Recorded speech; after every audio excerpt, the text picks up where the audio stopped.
So I'm incredibly honored to be here, and the reason why is that I consider Mindvalley to be one of the most important players in this space in terms of accelerating the direction of humanity. So thank you so much for having me. So learning from Lisa, I've got my snap. My snap is I accelerate awakening with technology to help people feel confident and loving and in tune and to unlock their gifts. And who do you know who is interested in doing that? Raise your hand. Okay, great. Thank you, Lisa. So I have a couple of things that might seem counterintuitive to start out with, but it will frame the talk. And we're going to move really fast. I'm going to leave my slides with Mindvalley so you guys can get them. The number one is that awakening is easy. It's integration that's hard. Number two, the problem with technology is not that it's bad, it's that it's not good enough yet. And this is the most exciting time to be alive. And each of you is incredibly precious. I was so inspired by my conversations with people and the dedication of this group to awakening. And so when we get to as we move through the presentation, you'll see how important you specifically are. The structure is what's going on in society, our research on awakening, and then from a technology standpoint, what to expect. And I have this in here so that you can really be inspired, so you can see how much momentum is happening in the world around technology to support human development. So one of the questions I start with is, what is the next human agenda? Yuval Harari, who wrote Homo Deus and Sapiens, he says that it is longevity, happiness, and augmentation. And happiness is sort of a interesting word in that it doesn't really capture it. I think that it's more about fulfillment, meaning, belonging, purpose, self-awareness, self-knowledge. But when you look around the world today, it seems like there's so much conflict going on. And people wonder, and they feel at a loss, and it's easy to feel overwhelmed. But if you look at many objective measures, life is better now than it has been in many, many years. Like, this is the best time to be alive, from electricity to girls in school to GDP. I mean, it's an extraordinary time to be alive. Meanwhile, there is the rise of AI and the software line, and you might have heard a lot about this. And so we're moving into a place, as we start to use more and more software and automation, that we're going from doing to being. But the thing is that our school system, most of our traditional infrastructure, is designed to get people ready for this and not this. And so this guy knew we weren't really good at being. And then MIT just put out a report where they looked at what were the jobs, what were the skills that one would need to be employable by 2030. And they were all inner skills. They were all things that you get better at based on your level of self-awareness and your ability to connect with one another. And so the work that you're doing and the work that Mindvalley is doing isn't just about your personal development. This is about the future of the human race, the future of work. So the question that I spend a lot of time thinking about is, how do we wire humanity for the future, and what does that mean? So all of our technologies are on exponential curves, but human development is not. How do we answer this question? It's one of the reasons why I'm so excited by Mindvalley, because the platform that they have and the Quest system that they're putting in place are ways to put human development on an exponential curve. And so the gap between the two is dangerous, and it's showing up. Other people have talked about these stats, so I won't go deeply into them, but these conditions are accelerating around the world, across countries, across cohorts, across cultures. And some of the things, loneliness is has a greater implication on health than even obesity. And so, we're in the crunch. And there's many people who feel, well, I'm not depressed, I'm not lonely, I'm not stressed. It's not really a problem. But one of the things, there's a lot of things about Facebook, but because they have so much psychological data at scale, there's a few things that have been proven, one of which is emotional contagion, which essentially is when you behave in a certain way, whether it's loving or aggressive, it shows up and affects other people. That's something that in our communities, we talk about, and it's in many ways, it's something that we would like to believe, but I am here to tell you that it is absolutely true. So they did this study where they changed people's feeds to show happy post and sad post, and then monitored the people with those accounts to see whether they then posted happy or posted sad. And they posted sad. It was incredibly irresponsible because the people who were on the sad feeds, if they had been on the line of something, it could have had devastating results. But what it did do is it proved that the way that you feel and the way that you show up makes a really big difference. And so, for better or for worse, that's what it did. And so we're in a place where we're seeing populism sweep the globe. When I look at this, what I see is fear. These people are afraid. Up underneath all of these belief systems, they're afraid. But the last 10 years and the last year has been one of the greatest in human achievement. So it's absolutely clear that we need a scalable, accessible, affordable means to up-level the psychology of the human race.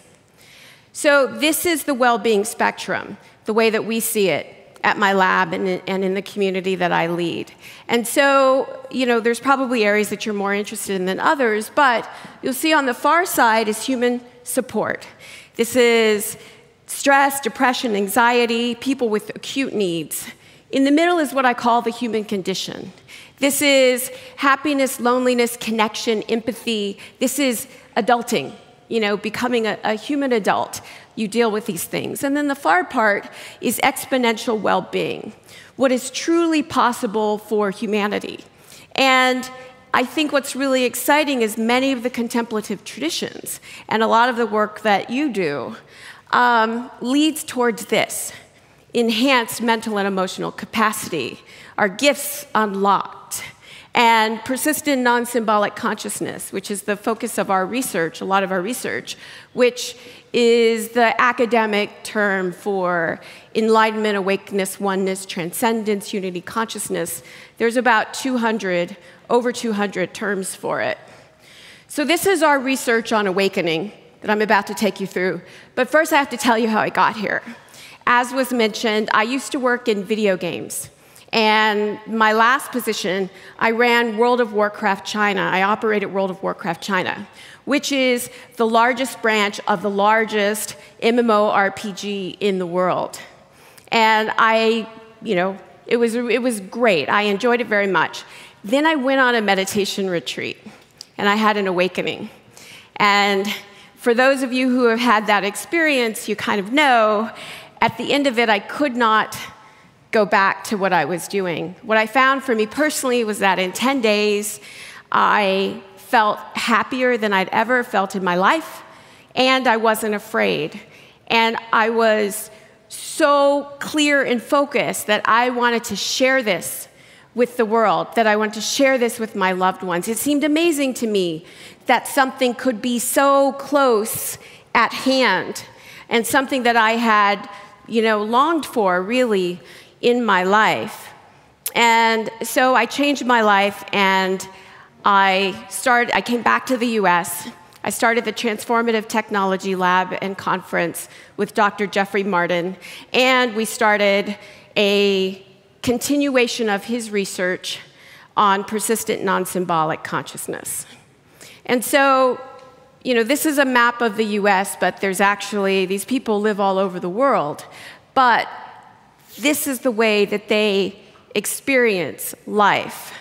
Some of the specifics about it: the ability to focus deeply at will, an experience of flow that's life flow, not task flow, and there's a difference, and a deep, deep inner quiet.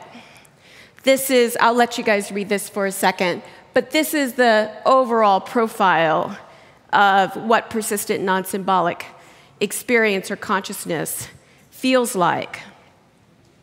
Most of the people who get here work for it through meditation, and you might imagine that they look like this, and they do, but they also look like this, and they look like you. And so what many people also don't realize is that there was another part of Maslow's hierarchy. He studied self-transcendence. He just didn't publish on it widely. And this was the idea that after you've actualized, after you've transformed yourself in all these different ways, there's a place where you realize that the self that you've actualized, you don't need it anymore. And this gets into non-self and all of that.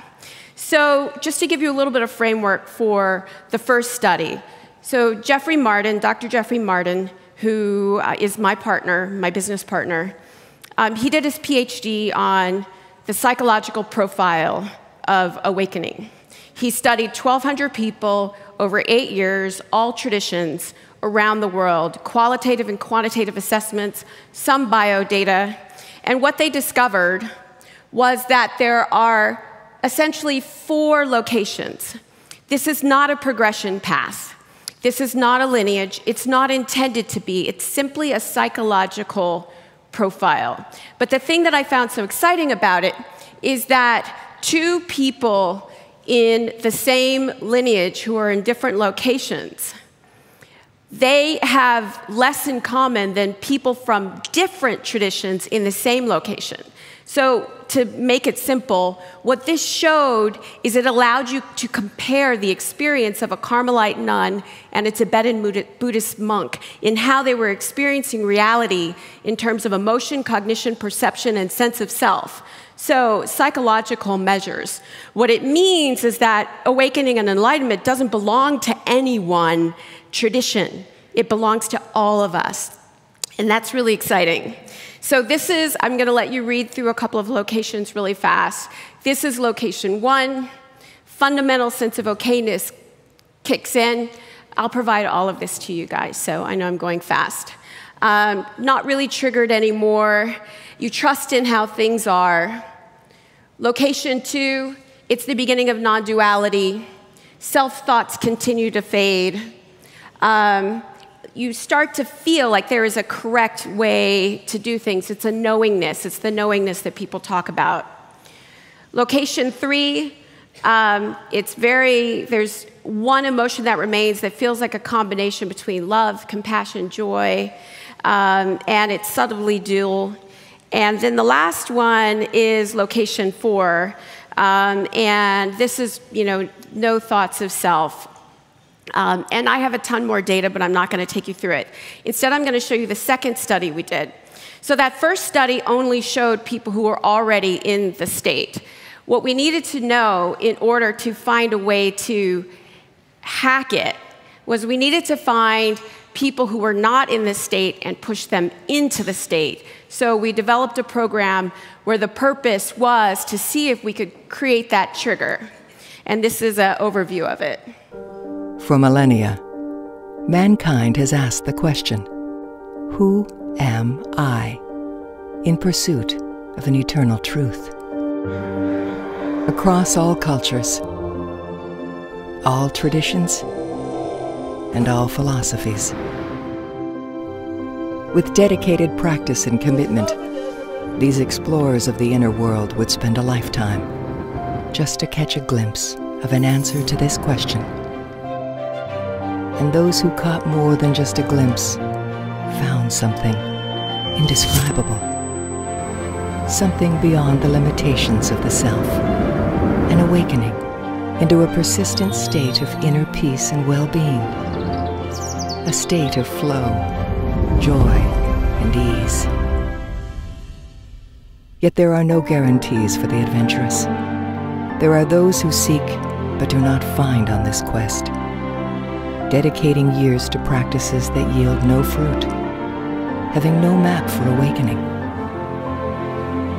But in 2006, a group of scientists set out to research the phenomenon of awakening. Traveling across 6 continents and studying various lineages, they cataloged over 1,000 methods. And over the course of 10 years and 9 trials, they isolated 26 as the most effective. A millennia of wisdom, distilled into 26 practices, combined with the best methods that Western psychology has discovered for lasting happiness and well-being. The Finder's Course Protocol is the first roadmap to awakening, integrating ancient wisdom with modern science to safely, quickly, and reliably bring about transformation. Built using gold standard psychological measurements and the latest biometric technologies, the subjective experience of awakening has finally been made objective. And most importantly, the protocol works. 99% of participants reported significant improvements in key scientific metrics of well-being: reduced stress, reduced negative emotion, decreases in depression, increases in overall happiness, increased sense of life meaning, even significantly improved relationships. And for the majority, 73% of participants experienced what can only be described as an awakening, a shift into a persistent state of inner peace and lasting well-being. Now, for the first time in history, those who seek can truly find. So the purpose of this was in order to get the data and to do the data capture. We recently did our stats where we divided it by location so we can see where we tend to drop people out in. This is on 421 people. It turns out after people have an awakening, they're less interested in doing 4.5 to 6 hours of measures. It's kind of funny. So this is off of that group, what it looks like. And so the most important thing that we learned is that fit is absolutely important. Awakening is easy, provided that you have the right fit. And so the takeaways that I would leave you with is this. So fit matters a lot. Try something for 7 days. If on the 8th day it's not working, move on. If you're doing something and you loved it and it doesn't seem to be working, it's not, move on. And that fit is essential for transformation. What we're doing now is, over the last year, we just completed it, we've started taking bio data while people are going through the protocol. So that's heart rate variability, galvanic skin response, and EEG. And what we're looking for is the biosignal of awakening. Because the goal, the true goal, would be to develop a simple assessment that people can go through, and then we can immediately direct them to the right type of meditation. Right now, we send people through the gauntlet and see what sticks. But the thing that I think is the most stunning about this work that we've done is that there is a belief that awakening is difficult, and almost everything is designed to, a lot of the things that you've heard talks about awakening as difficult. But we think it's a lot like the 4-minute mile. And it's, again, why I love Mind Valley. But we think it's a lot like the 4-minute mile because before Roger Bannister broke the 4-minute mile, everyone thought it was impossible. And we think the same thing with awakening. So awakening is easy with proper fit, and it's the integration that's hard. So what my dream is that my dream is that awakening becomes a basic skill, that it's a basic skill. And then we can spend all of the challenge and the effort and the things that we work on towards solving the problems facing mankind, for really helping someone develop the skill set to uncover their gift and then work with it. Like, I want humanity to have some new problems and, to get past the unnecessary human suffering. So then the second part, which will be really fast, is the problem with technology is not that it's bad, it's that it's not good enough. What's exciting is that we've entered the age of the brain and the mind. The amount of research that's going into neuroscience and the amount of money that's going into neuroscience, plus what we're now able to pick up off of the massive psychological and behavioral psychological data sets, it's feeding and fueling one another, and we're having greater insights into what it means to be human than ever before. And so with many people, it's like, what are you willing to do to have more blue and less gray? And people are doing it. These are all of the other markets that, the effort, transformative technology, or the desire for change is hidden inside of these markets. So for those of you who teach meditation, this is the increase in searches on mindfulness and the number of people in the US who meditate today, plus those who want to. This was commissioned by a private company. So there's a natural progression for technology where we start off with productivity and efficiency, but then we start to ask, what else can it do for us? This is the question of the day. And so this is what transformative technology is. And it's based on the idea that if technology is a thing that takes what is scarce and makes it abundant, then we should have that for mental health, emotional well-being, and human psychological thriving. We need to have things that are accessible, affordable, and scalable. And so this is what transformative technology does. At my lab, we do basic research, some of which you've seen. We create community, so we have a conference that we do that brings together engineers and neuroscientists and practitioners and healers, all kinds of people. And now this year, big HR and Focus Capital showed up. And our entrepreneurs are creating products that do these three things. And the idea is that you would approach things in a new way. For what we've seen in the research is that different things work for different people. And so I fully expect that people will have a full set of tools, and I think this is what we should be going for. Trans-tech is pushed, like everything else, by the exponentials. So artificial intelligence and machine learning and many of the things that Vishen has spoken about in the past. So this is driving it, and it's moving so fast. And other things that are happening, what's really exciting is for the first time, corporate HR and the big private healthcare systems are absolutely invested in preventative health because they're trying to keep the healthcare costs down. So they're interested in bringing in yoga and meditation and many of the types of things that you guys do. And consumer demand, you've seen how it's driving it, and then just general technical progress. So I track these 11 areas of technology. This is what we look at. And on a market map, it looks kind of like this. So I'll get this to you, so don't try to read it. But what it represents is taking out the big anomalies like Facebook and some other people, because even though they're doing a lot of things, they're also innovating in chatbots, and you'll see how that fits in. But this represents $1.6 billion in life to date venture investment. So it means that it's moving very, very quickly. And so the way you should think about transformative technology is that it's a new use case. It's a design intention. It's a pivot of current and emerging technology towards the inner development of mankind so that we can have wellness and well-being.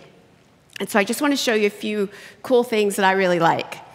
So one is emotion recognition and pattern recognition. And so this are, whether it's with voice or face or this group empath, what they do is they have this in the meeting room, and so the group emotional state shows up on the walls. I mean, you may or may not need it, but it's kind of interesting because human beings do so well with feedback. When we find out that something's going on, we're able to fix it. It's why food journals work and other things.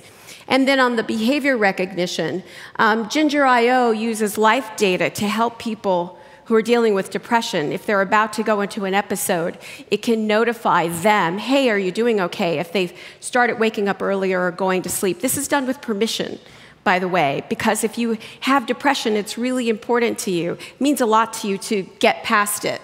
Many people don't know Alexa one of the top requests, or in the top third, beginning in about March this year, was Alexa, help me relax. So for those of you who are coaches or Mind Valley looking for new platforms, there's very little on here to do this.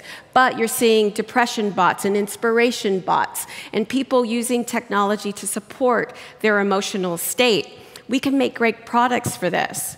In addition, there's mood management, behavior change, focus through pills and electrical current stimulation, and Focus at Will is music that you can listen to. I use this product every single day.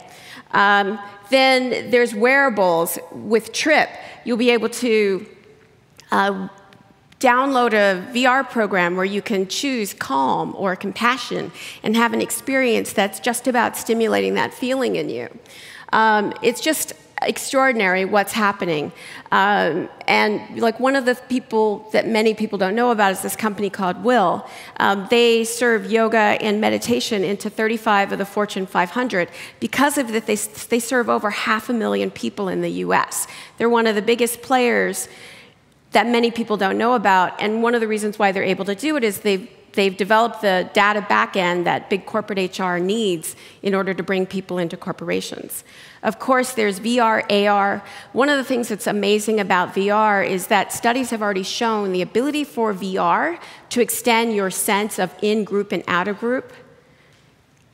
It's extraordinary. The ability to have empathy, the ability for me to see someone who looks completely different than me, lives in a completely different setting, and to feel and connect to who they are, that's what that's going to do for us. This one's exciting, expanding the capacity, mental and emotional capacity. This woman right here is Mary Lou Jepson. She was one of the people who was instrumental in developing the $100 laptop. So she has a history of miniaturizing things, taking the cost out. She's miniaturizing an fMRI machine, which will revolutionize healthcare. But what it will also do is it will also, with permission, allow brain-to-brain communication. It will allow me to think about something and then airdrop it to you. And that's within our lifetimes. What this will do is one of the skills people will need to develop is they're going to have to become really good visualizers. So what I send to you is, pretty good. So some of the trends you can expect to see is there's going to be a great deal of emotion that's going to show up, emotion recognition. More hardware is going to go into the background. There's a ton of things that are happening, and I have a deliberate reason for showing you all of this tech. I would say this: we can solve the social problem. We can enhance connection and engagement and fulfill human potential. We can do this. We are on the edge of the next age of humanity, and it's incredibly exciting. And that's why I say it's the most exciting time to be alive. It's exciting not just because of all this stuff that's happening, but because of the responsibility, and this is where you guys come in. We're in the moment. The next 15 years decide if we have more Star Trek, if our future is more Star Trek or more Hunger Games. Like, this is the moment. And to give a little bit of a frame, Joey Ito is the head of the MIT Media Lab. Like, MIT is just crushing it on so many things, but this is his vision of technology, that technology should get us more into nature, more into ourselves than the way that we think about it. And this is Garry Kasparov. He lost to Deep Blue. And what he did on the other side of that is he really dug into artificial intelligence. And his point of view now, and he developed what's called freestyle chess, advanced centaur chess. And that is a human and an AI working together. And he did that because he envisioned if you could combine human experience, our strengths, our intuition, you could have the perfect game of chess. And so I really encourage you to think about your relationship to technology, because my mission and my goal is to amplify people like you. Sapien says that what makes humanity dominant is not our intelligence or our ability to use tools, but our ability to tell stories and to connect to one another. And these are also the things that you excel in. And these books, if you haven't read these books, read these books. This is interesting. Sense8 was by the people who made The Matrix, which defined a generation. And their point of view was that the connection, human beings become more connected on the neurobiological level. And then Nexus says that it's going to be nanobots. But in any case, these are visionaries that are sort of showing a pathway. So, and I have one more slide, this is it. The takeaways for you is don't be afraid. It just shuts you down. And don't reject. You can't stop it, but you can shape it. You can drive it. You can define what it looks like. Enter the arena. Join the conversation. Demand more of tech. Like, it needs to serve us. Demand it. Expect to have a toolkit. And we need this to solve the other, we need technology to solve the other things that are facing mankind. That's why it's the most exciting time to be alive. And then I'll just leave you with this. This is the last thing. As we move into this new enhanced capacity, the contemplative traditions had something really right. Because we're moving into the ability, within your lifetimes, we will have the ability to turn the knobs and levers of our minds directly. And if at that point we have not developed the spiritual maturity, if we have not actually brought in the end of suffering, then it will be a very dangerous time for us. And so, you know, for a long time, I actually didn't talk. I go into a lot of communities and a lot of tech communities, as you can imagine. There was a period of time where I didn't talk so much about awakening. And then I read Sapiens and Homo Deus, and now I talk about it all the time. Because we must have the end of suffering. They were onto it. They knew what they were doing. They knew what they were talking about. And now, as our technology has excelled has accelerated so much, we actually really need it. And so this is why you guys, as people who are on the cutting edge of human development and personal development and spirituality, why you're essential to this future. And this is why I say, don't reject technology. Come in. Bring your gifts to it. Because there is no more nobler use for technology than to bring peace to the minds of mankind. So that's it. Thank you.